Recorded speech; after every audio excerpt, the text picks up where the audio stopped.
Welcome to the Inspired Riding Podcast.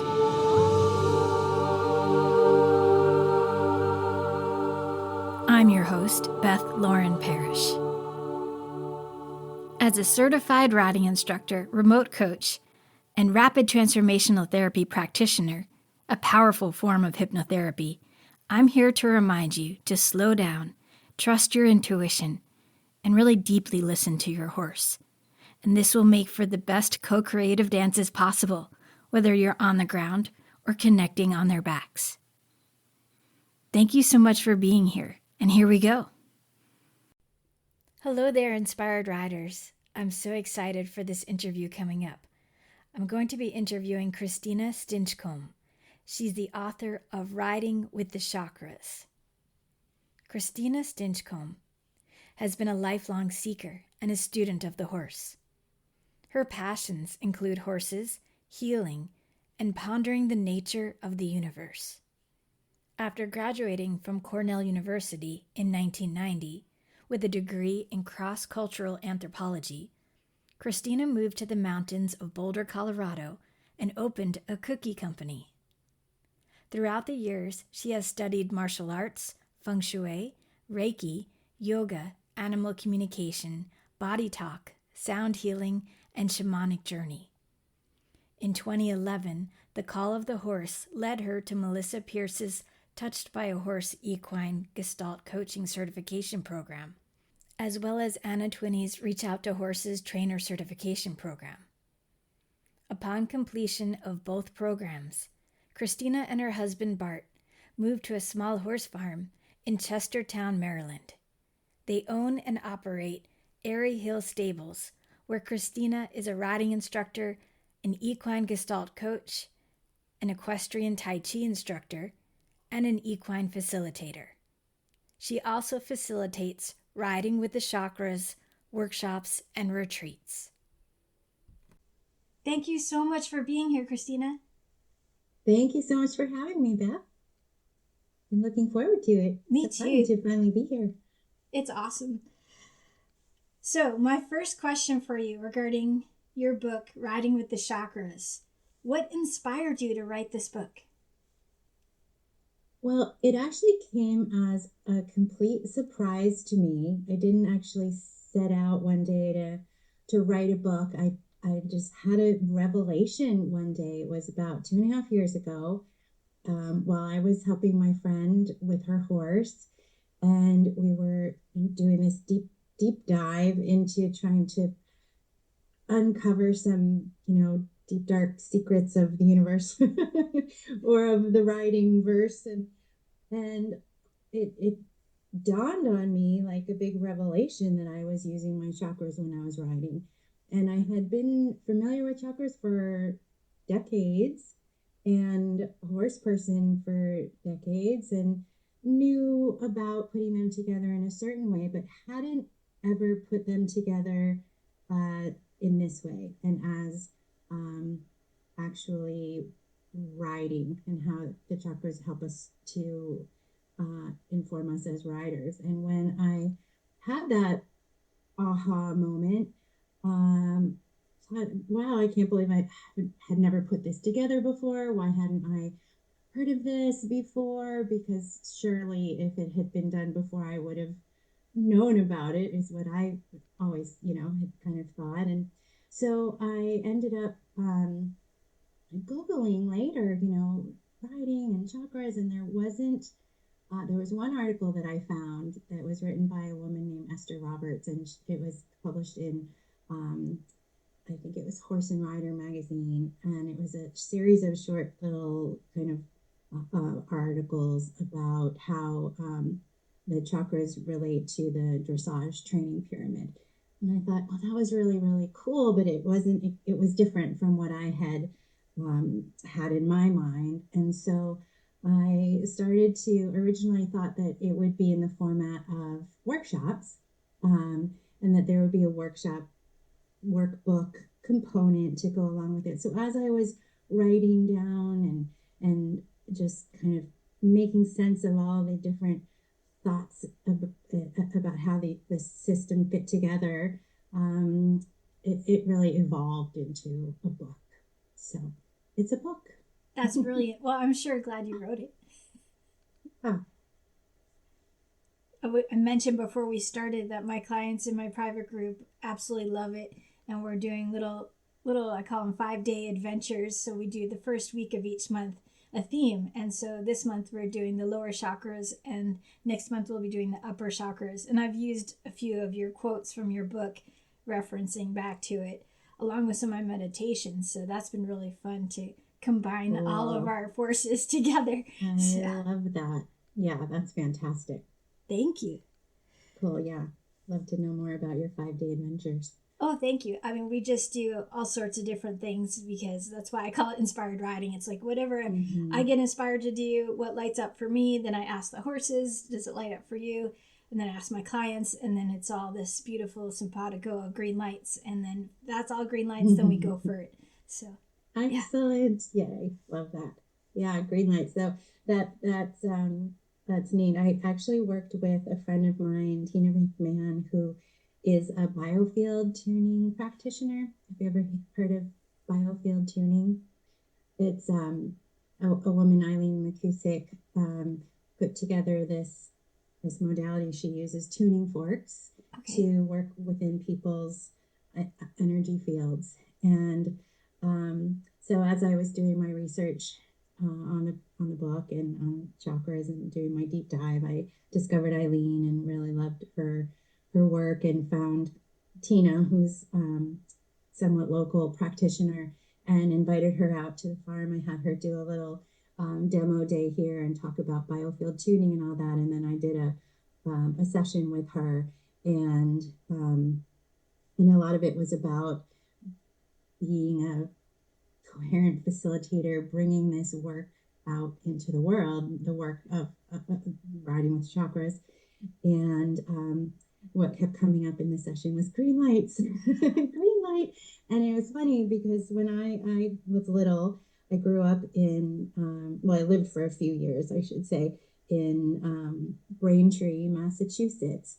And when I was learning to talk, and I guess one of my favorite things, I got really excited when the lights turned green. We were in the car, we could go, and I would say, green light.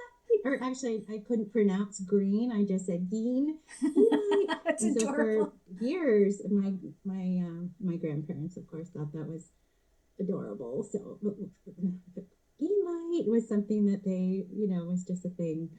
So I love it. So green light is great. When you get green lights and the universe is saying, yeah, this is good. Go do it. Yay. It's so nice. It's so great when you can, get those affirmations, right? And listen to the inspiration that comes. And so absolutely. And then it just literally clicked in my mind. Green light is talking about the green heart chakra, right? Right. Yeah. So you're literally tapping into your heart energy for those yes, this feels right feeling, right? Yeah. Excellent. Oh, I love it. Right. So for those who are not familiar at all with chakras, can you please share like a little summary of what they are, just in case there's anyone who has like no clue what we're talking about? Yeah. And I'd say most people don't know what chakras are. So they are from ancient India. They trace back 4,000 years or so from oral tradition and ancient Vedic texts. They were born from the practice of yoga and meditation, where people were very connected to the energy of the earth and the heavens and their bodies. And so most often chakras are described as subtle energy centers in our bodies. And I like to describe them as hubs of energy and consciousness, where the universal energy and intelligence meets our physical form, and areas in our body that correspond to certain frequencies and vibration and different energies. And again, I use the word consciousness that's in our bodies. So that includes our organs and our endocrine systems, and this, with we think of innate intelligence that's a part of us and a part of our bodies. Chakras relate to all of that. So they're not actually part of our physical anatomy. They're part of our subtle energy bodies, but they do correspond to parts of our bodies. Our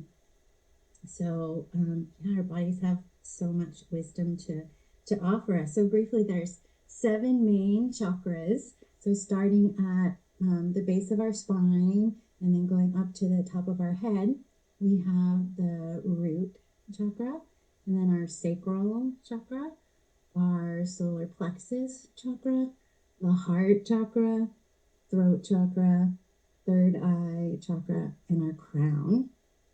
And they're typically represented by the 7 colors of the rainbow: red, orange, yellow, green, blue, indigo, and violet.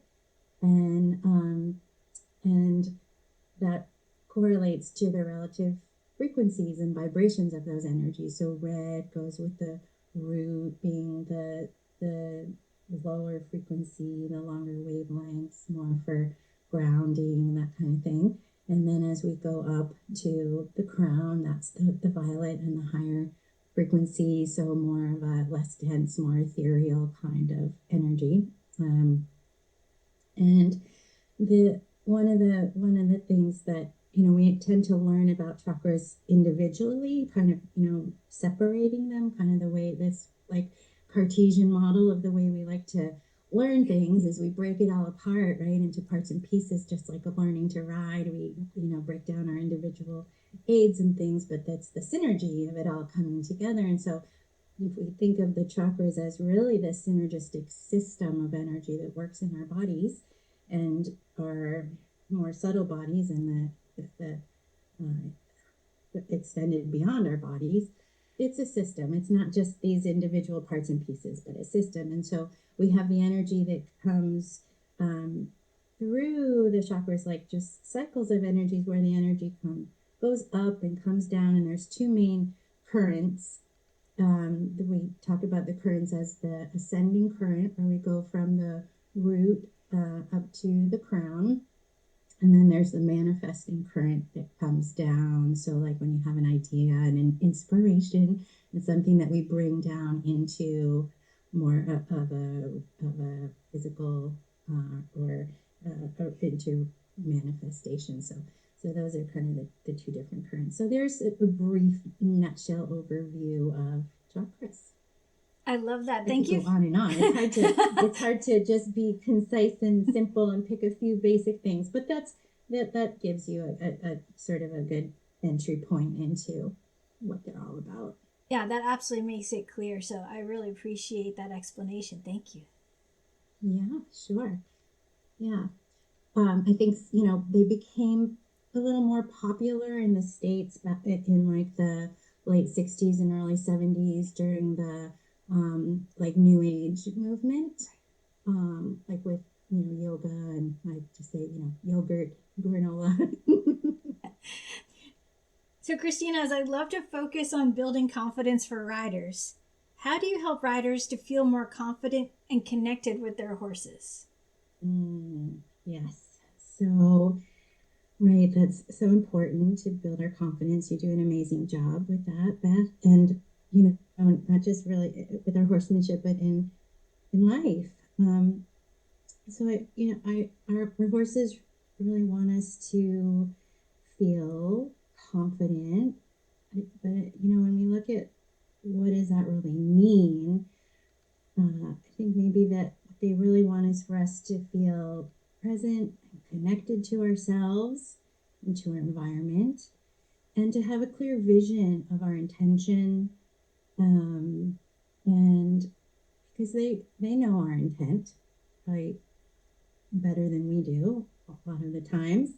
And so when we get more clear of our intent and our intentions, and when we can stop and get out of our heads and out of our busy day-to-day agendas that our thoughts are all kind of bombarding us constantly with our own limiting beliefs and our own self-doubts and stuff like that. And that's why things like what you do with the RRT is so so amazing and so powerful and so important.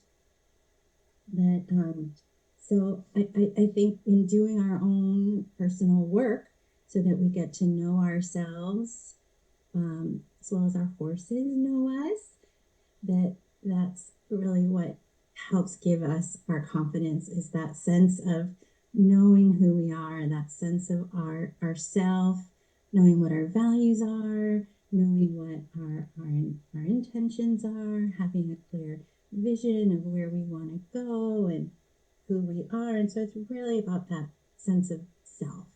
And chakras are a fantastic tool for us to explore that and really get to look at all these different aspects of ourselves and who we are and things that we don't otherwise normally learn or are taught. Like, well, what are your values and who do you really want to be and what does it mean to be empowered and what, those sorts of questions.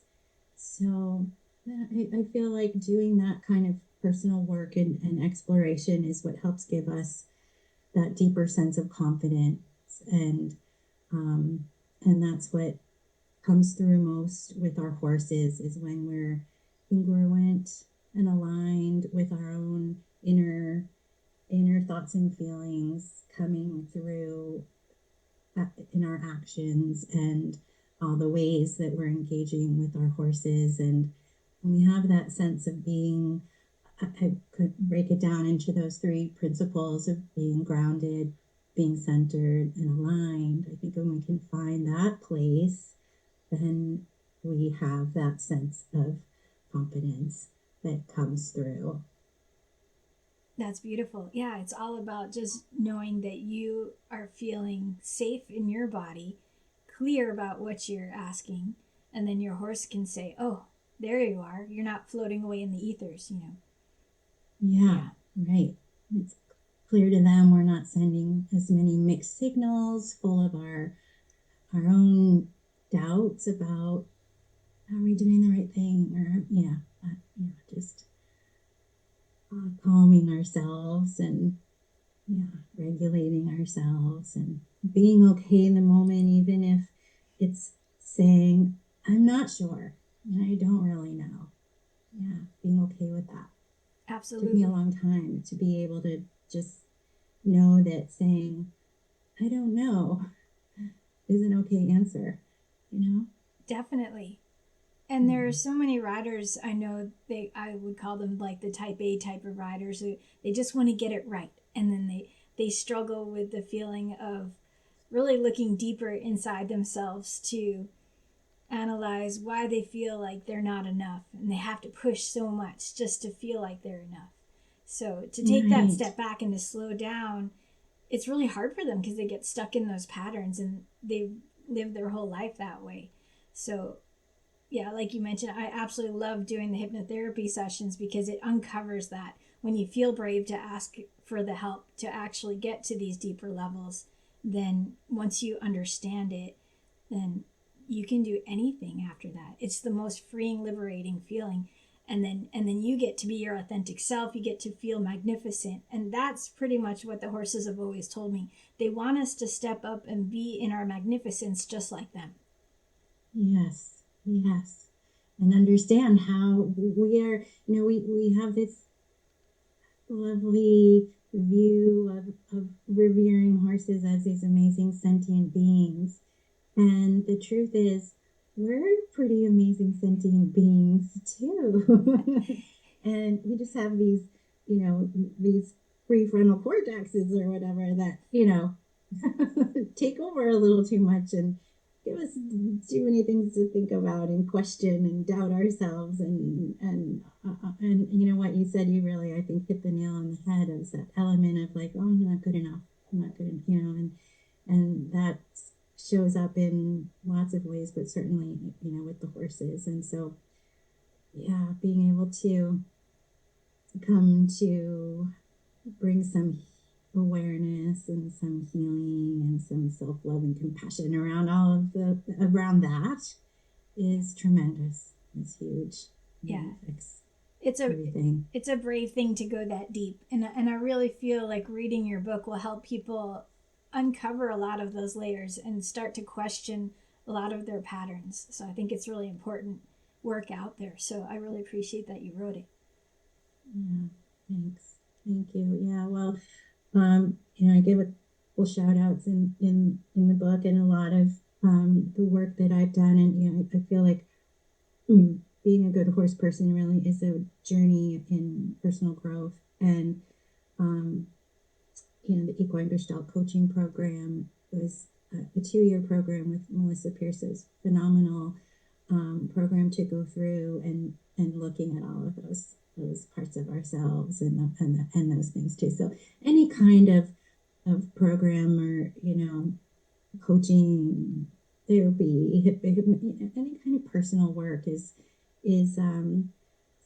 just so valuable. I mean, it's like I feel like we're all humans. We're all human. We're not supposed to be perfect. Most of us didn't have perfect parents who didn't have the perfect parents, and we all have our own shadow work to do, our own wounds to heal, our own and this is, I think, one of the reasons why we're so attracted to horses, because they hold so much healing wisdom and so much embodiment of things that I think we yearn for in a way in ourselves, and that we want. And so, yeah, hopefully, and chakras are just for one, tool, one, avenue, one way to do some of that personal inquiry and personal work. Yeah. Love it. Learning about it, and from this perspective, that's a little different because it looks a little bit more at it from a point of view of the psyche and of our consciousness and our own personal awareness, and brings to light those different aspects of our being that are so much a part of who we are. And so the more we can become familiar with that and look at that and understand that about ourselves and about each other, it's all part of that self-knowledge being empowering, and empowering being really what confidence is about. And self-mastery too, really, which is a big word, but it's kind of that, for people who are striving and wanting to be better and learn more and have more, with our horses and all of those beautiful things that are what a lot of us desire. I think that's, part of that path of that self-mastery is doing our own personal work and learning more about who we are, and how we influence our everything around us, our physical bodies and our thoughts, and the horses are such incredible partners in that work, because they're so tuned in on that level that they are right there to reflect and have that conversation. Yeah, I almost think it's not unspoken, nonverbal kind of level. Many times I call it like instant biofeedback. Like as soon as the horse does something, I'm like, what did I just think, or what did I just do? And yeah, exactly. Instant biofeedback. So cool, especially when you're in the saddle. Well, yes.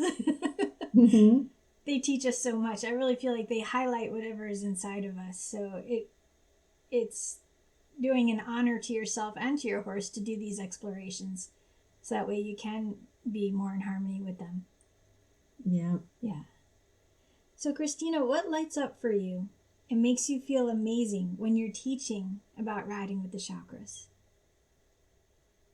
Well, it's that light bulb moment when somebody has an aha or an awareness about something new that occurs, and most of the time it's when they've done less. When they think, oh, I didn't do anything, and they're like, it clicked, right? Like, it's like, yeah, yay. Kind of just that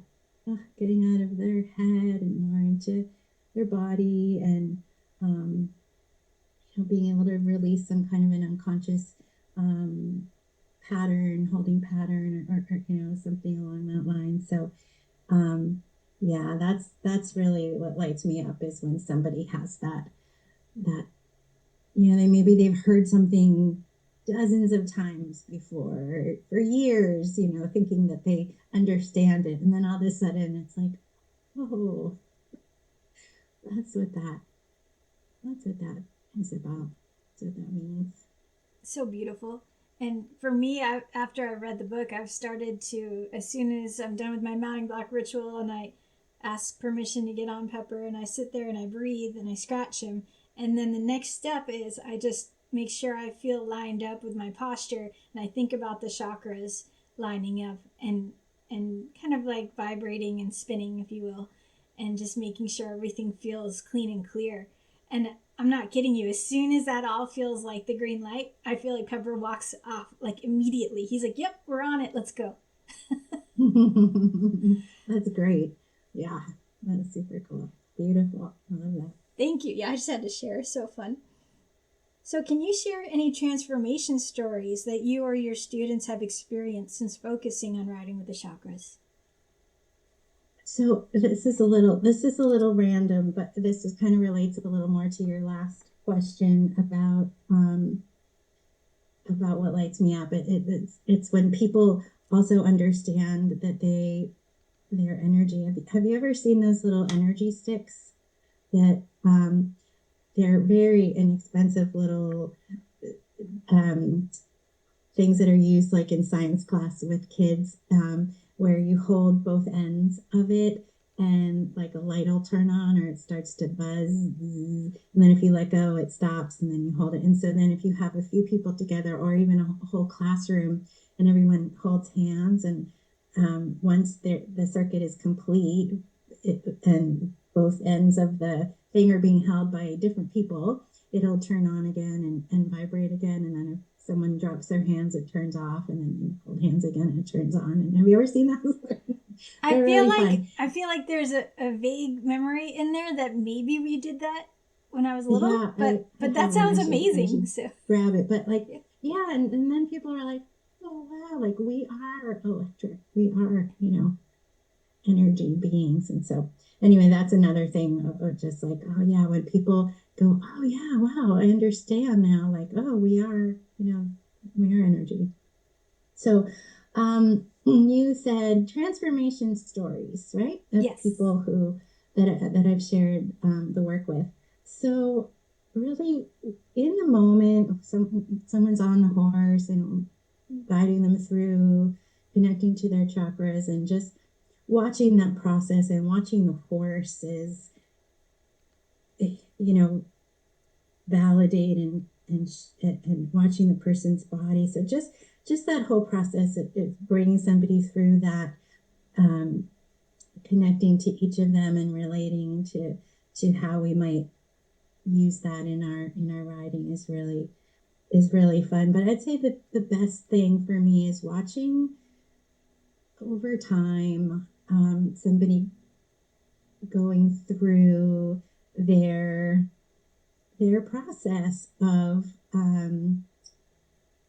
lightening up as they're really coming into themselves in a new way, of that confidence and of that deeper sense of connecting to themselves, and being less critical of themselves, less agenda driven, just more relaxed in the moment, and then able to recognize when they're not, being able to catch themselves and be like, oh, I started to do that again, and having that awareness, and that's really cool. So my friend Colleen, who I was with when I had the big revelation about riding with the chakras, she really also took a deep dive into learning about chakras, and it's still a big piece for her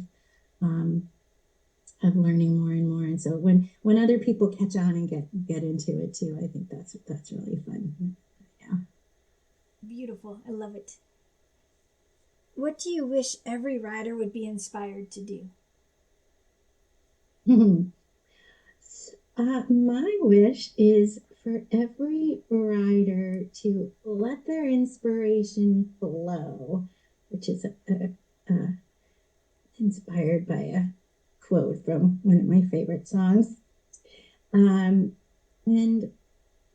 to connect with that flow of inspiration as it comes through our body, and to embrace it and to play with it and let it guide you in a way, and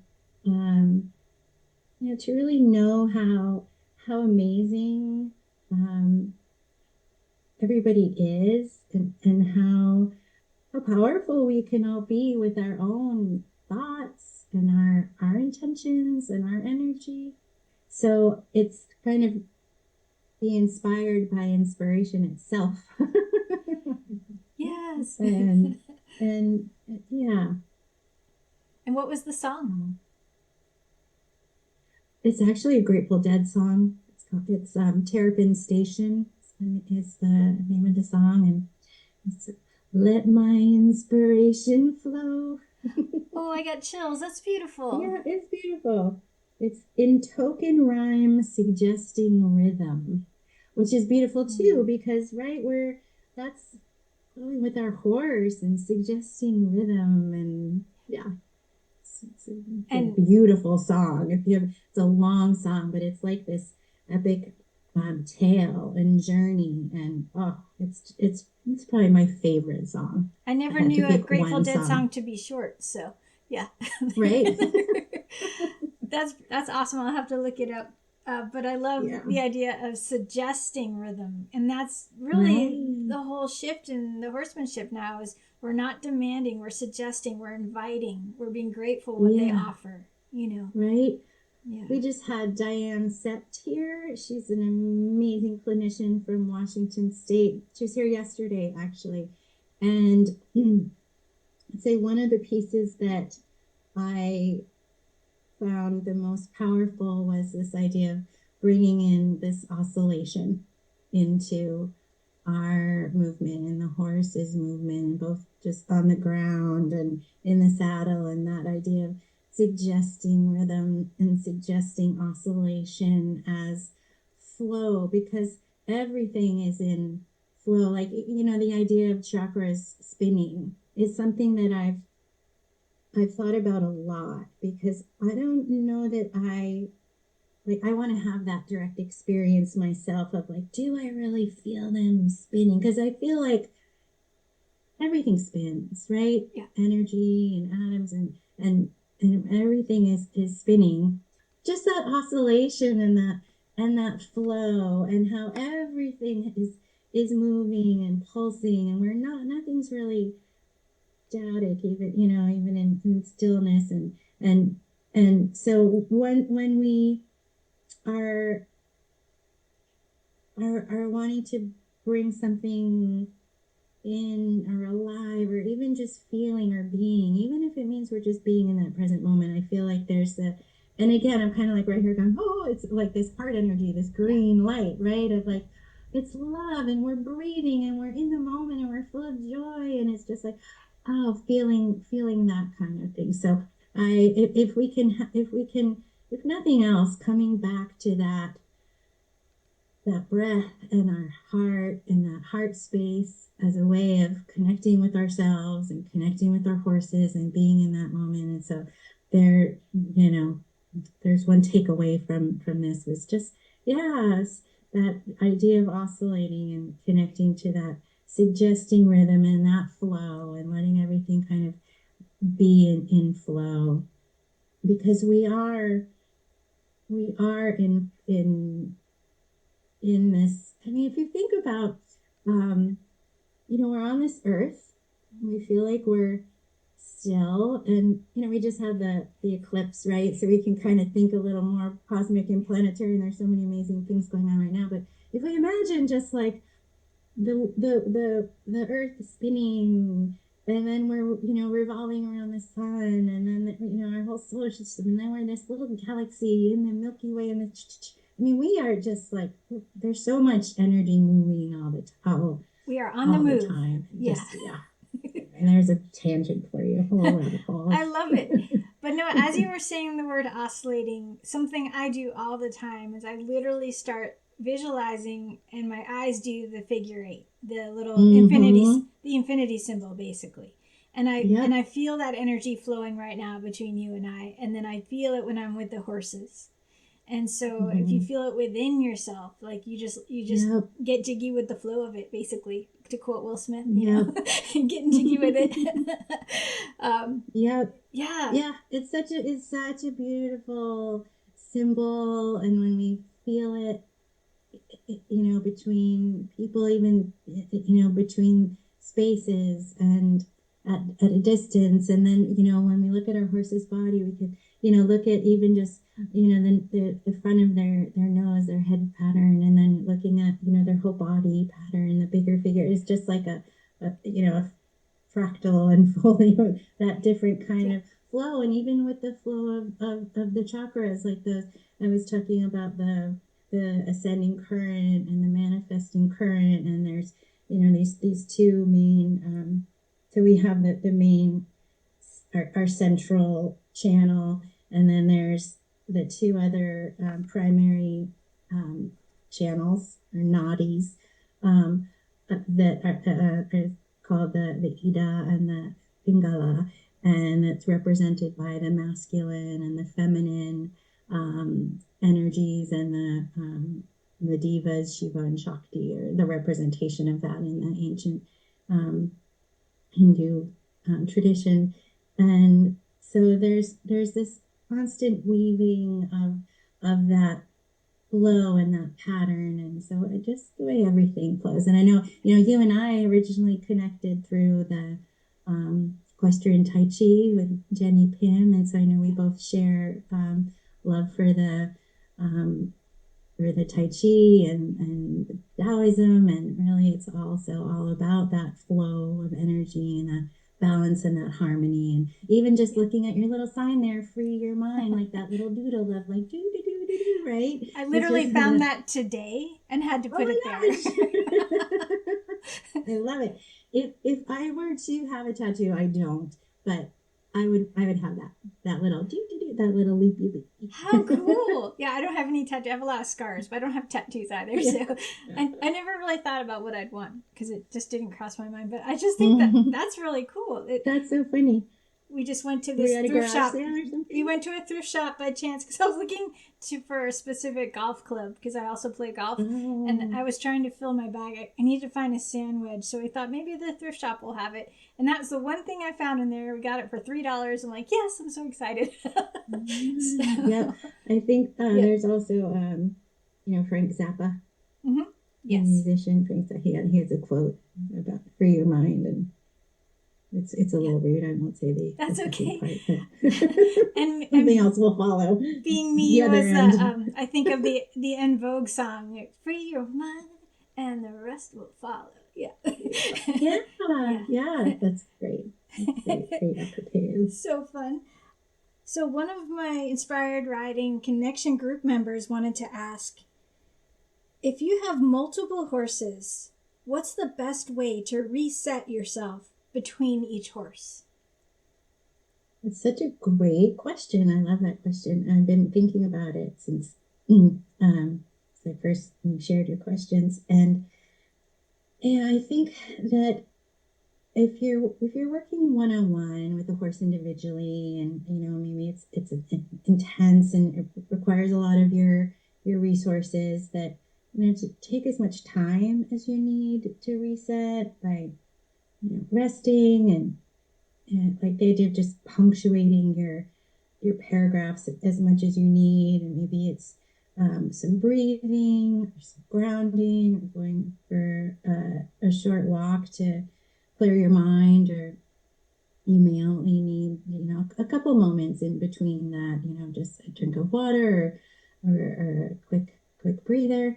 But if you have your horses together and you go from one to the next, you know, usually just if you're in that place where you're already, you know, feeling that you're centered and you're grounded and you're in a good space. And you just, with some breathing. And the way I think I shift between my horses is by really just being in that heart space, and then being in their presence and connecting with them and being like, hello, so and so, now, like, I see you, and then you're in this co-creative kind of, like, going back to this, what we're talking about, our little infinity flow of that's you're in a new kind of combined shared energy space with them, and by shifting with each horse to, okay, I see you, I'm present with you, I'm here, I'm responsible for myself and my state of being and my coherence. So we first have to check in with that. So whatever it might take to get to that place, and then, how can I be my best self for you? What do you need in this moment? So with each horse, I think that's the way I think of resetting, as long as I, aren't bringing any unfinished stuff with me, to just take a moment and then really just acknowledge and see that horse and blend with their energy as a way of resetting in between. And I think it can also blend when the horses are together near each other, that there's that kind of a blending that happens as well, that shared space. So it's kind of this combination of having dominion over your space and your regulated nervous system, and bringing that to the horse and observing how are they in their own system. So from each horse, you're seeing each of them as an individual, brings in the kind of pauses or commas or resets between those paragraphs, and within each of those, you're looking at, what do you need to do for yourself. So depending on what's going on for you, and you can do those, what other things work for you, as far as grounding, breathing, centering, checking in with your mindset. I love that analogy of using the punctuation in a paragraph, like with those pauses and those check-ins. That's just gorgeous. Good, thanks. Yeah, chapters, books. One of my dad's favorite expressions, he said a lot, was, he still says a lot, he's still on the planet, turn the page. Yeah, turn the page. Oh, that's so wonderful. So sometimes between your horses, you might just want to turn the page, or just, go to the next chapter, next paragraph, whatever it might be.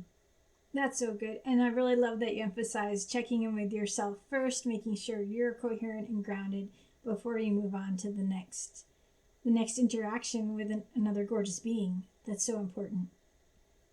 Yeah. And this reminds me, actually, it's kind of a twofold question.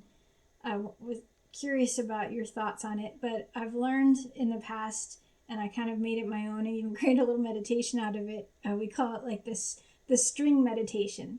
So if you think of all of us connected to like the universal web, as in we are like connected like strings of light, and that, you can look at it through your lens, through the chakras, and that we're all vibrating a certain way. So when I was doing animal communication, I would check in with myself, make sure I was grounded, and then make sure my vibration felt good. And then I'd imagine almost like a conveyor belt of the energy of the animal I want to connect with in front of me. And then what I do is imagine like I was plucking their string, almost like a cello, and getting our vibrations to harmonize so we can connect and talk. That's beautiful. Yep. Law of resonance. Yeah, I love that. There's so many beautiful metaphors and analogies, and I think that they're not. It's not necessarily a metaphor or analogy. I think it's also reality, Right? right? Yeah. We're connected through threads of light, and there's so much light that we don't see. We see less than 1% of the light spectrum. The electromagnetic, the visible spectrum is just this teeny little piece, right? So there's just so much more that we don't see, and so we, imagining these threads of light, they're there. Yeah, I love it. They're there, right? Thank you for that confirmation. And yeah, you can use that for when you're moving on to the next horse too. Like, hey, we're going to vibrate together the best way we can, Right. Yeah, because you're going to vibrate together regardless. Exactly. Yeah, so you might as well try to get in tune, do your little warm up for the orchestra. I used to play French horn, so I remember this very, very vividly. Yes. Cool. Oh my goodness. Let's see. Christina, if you had a billboard created that the entire horse world could see, what would it say? It would say, "You are a powerful, sentient being." Ooh, full on chills all over. I love it. Yes. I would have said more, but you can't put too many words on a billboard. So that was my, concise version. You're a powerful, sentient being. We don't know. We don't really know how powerful we are or can be, right? And we are, and we're creating all the time. We're co-creating all the time. And so when we have that understanding and can start to create more consciously and intentionally, that's empowerment. Yeah. Absolutely. And speaking of that, creating and using your hands, I just want to mention one of my aha moments when I was reading your book is how your heart chakras are connected to your arms and your hands. Mm-hmm. And all of a sudden it clicked into my mind. I'm like, what if every time I go to reach out for my horse, I always think, what would love do? Aww. And that just really shifted things so much. Yeah. What would love do? Yeah. Beautiful. And so anytime I remind myself of that, it really shifts things. So I want to thank you for that. That was really cool. Yeah. And I also want to just add that, like, we have hands. So that's what we go to or think about that we touch with, right? But we're touching, like, our horses don't have hands, right? And they've got their cute little faces and, their muzzles and their ways of touching us. But, that we're touching in this space between. And so we're touching in ways. We can be touching with our thoughts and our, in that more energetic space. And so, it's beautiful to think of your hands because, of course, when we're riding and we're holding a rein or we're holding the lead line or whatever it might be, to have that conscious awareness and intention of a loving touch is beautiful. And to take that further to beyond just, even just we can sit and touch without our hands. Yes, definitely. Definitely. Just being with them. That's why my tagline, not only do I love Star Wars, as I say, may the horse be with you always. So, and you don't need to be touching them. Just, you can feel them energetically right now, just with their muzzles on your shoulder, It's the coolest feeling. Yes. Totally. Yes. Even those, who've already crossed over. Right?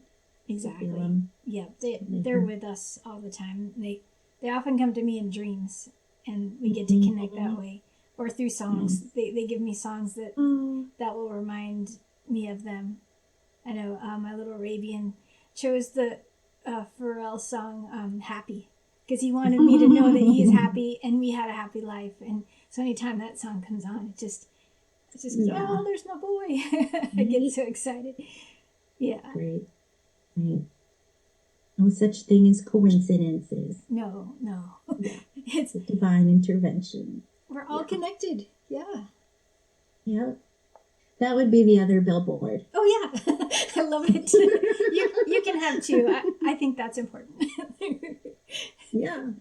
Well, you can have one on one side and one on the other. There you go. There you go. I love it.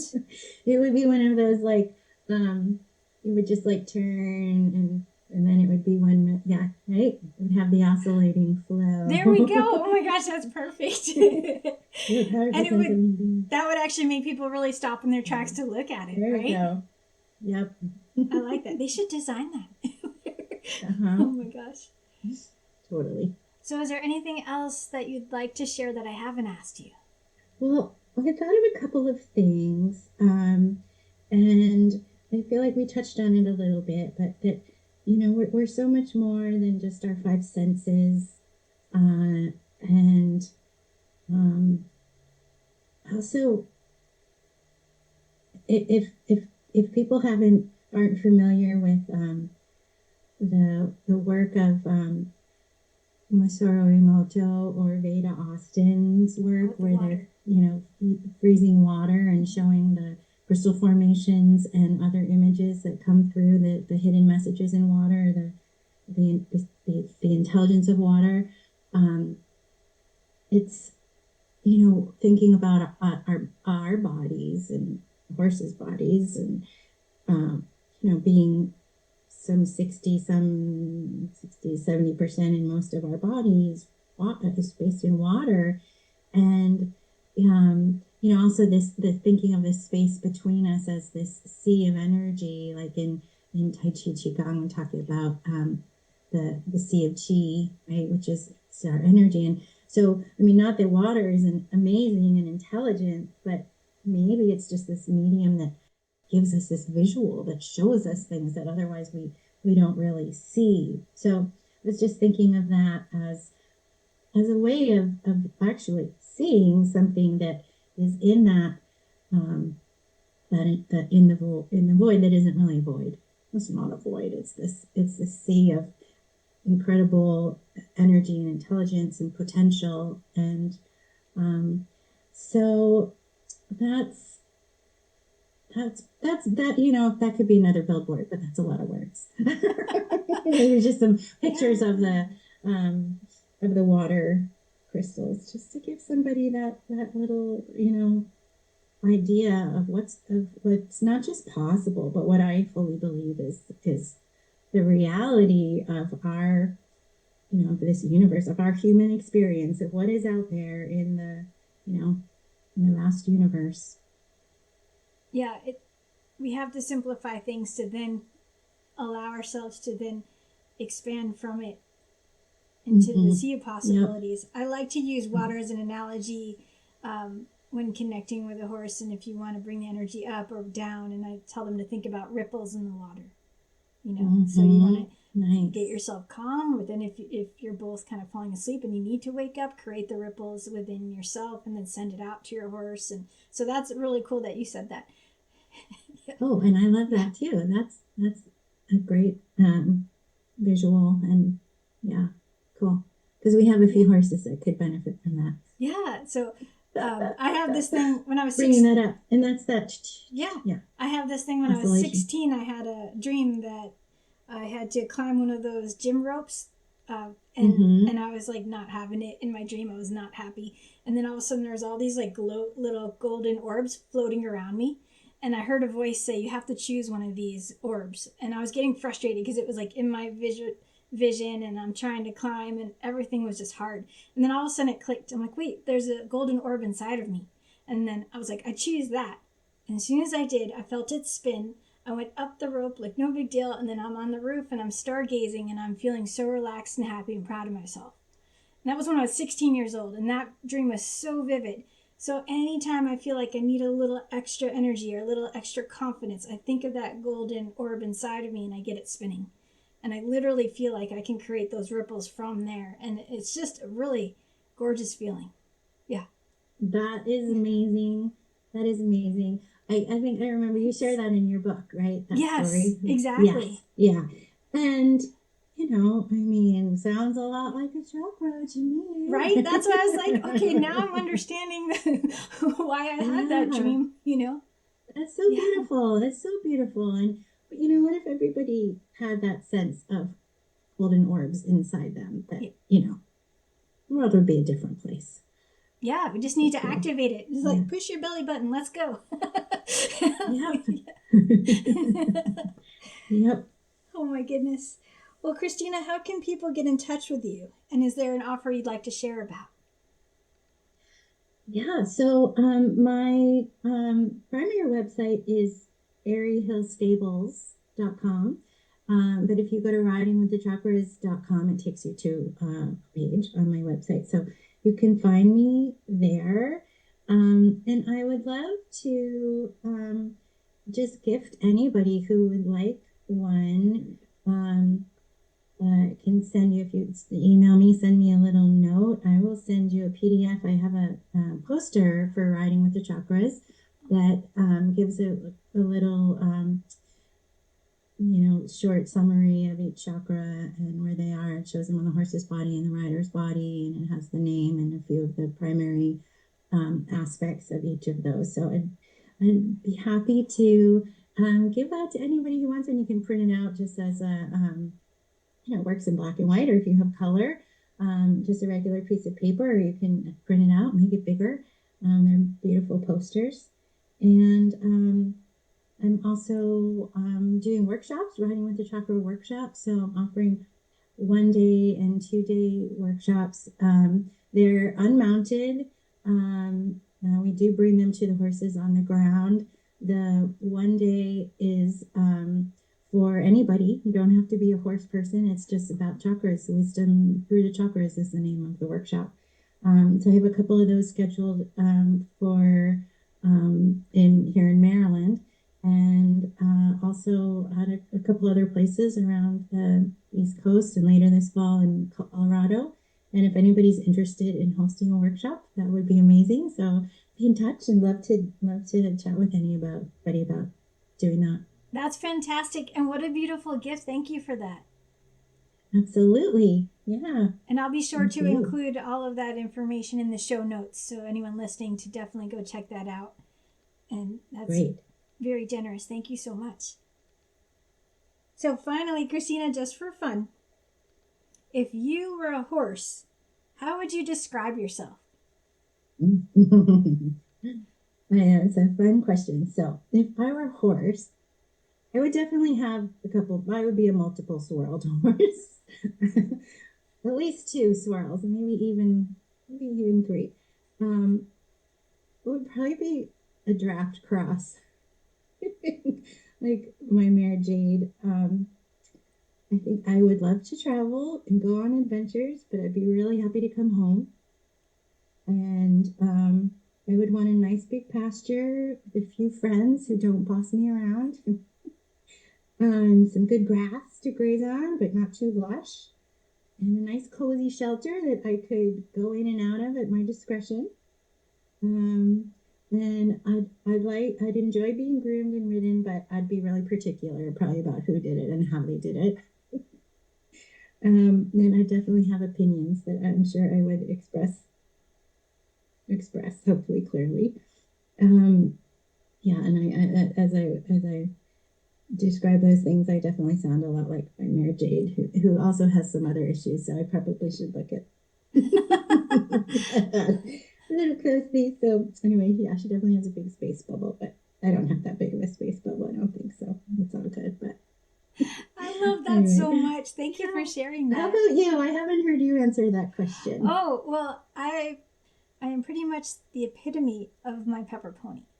Mm-hmm. That was a tongue twister in itself. So very spunky, very outgoing, trustworthy, mischievous, but still kind and willing to do stuff as long as it was clear about what I needed to do. I don't like to be surprised. Neither does he. Yeah. I have very clear opinions. I'm not afraid to express them. That's for sure. But yeah, I'm a lot of fun. Have a lot of adventures. Definitely need my space. But I do love to interact with the ones who are truly heart-centered. So, yeah. Yeah. Excellent. Cool. Thanks for asking. That's fun. Yeah. Well, thank you so much for all of your wonderful questions and for sharing my book and also for writing a beautiful endorsement for me that's in the front of the book. It was really an honor to get to share my manuscript with you in the beginning, and you picked up on a couple of good typos too, so good proofreader. Oh, well, you're most welcome, and I was so honored to be chosen to read it ahead of time, so that was really cool for me, and I just love it. So anyone listening, I highly recommend you checking out her book, and you're going to have it on Audible soon, is that correct? It's gonna come out any day now. How exciting! Are you? Excited. It's just waiting for it to Yep. green light. Yeah, they just have to, put it through their controls and hopefully this coming week. Oh my goodness! So maybe it'll be available by the time this podcast is live, which will be Thursday the 18th. That sounds right. Yep. Yeah, Thursday. Okay, great. Yeah, you're killing it. Thank you. You're doing so many beautiful things. You're an inspiration. Thank you so much, Christina. Well, I absolutely loved having you on the podcast. Thank you for agreeing to do it. Thank you so much, Beth. I really appreciate it. It was so fun talking with you. It was a blast. And thank you, everyone, for listening. Remember to lead with kindness for yourself and for your horse. And may the horse be with you always.